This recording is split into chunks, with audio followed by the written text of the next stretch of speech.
من السيرة النبوية. الحلقة الأولى.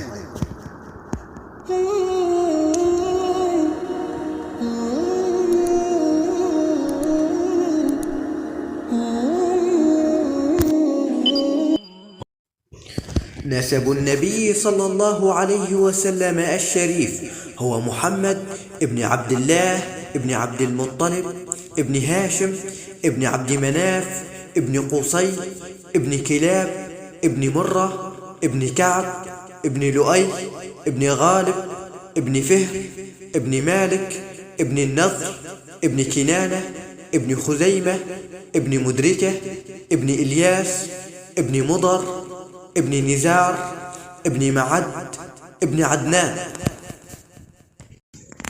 روى هذا القدر من نسبه الشريف صلى الله عليه وسلم الإمام البخاري رحمه الله في صحيحه.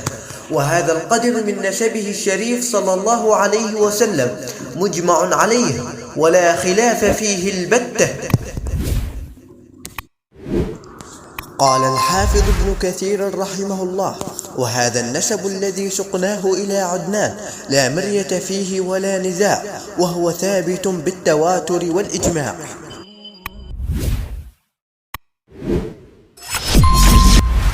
صفحات من التاريخ.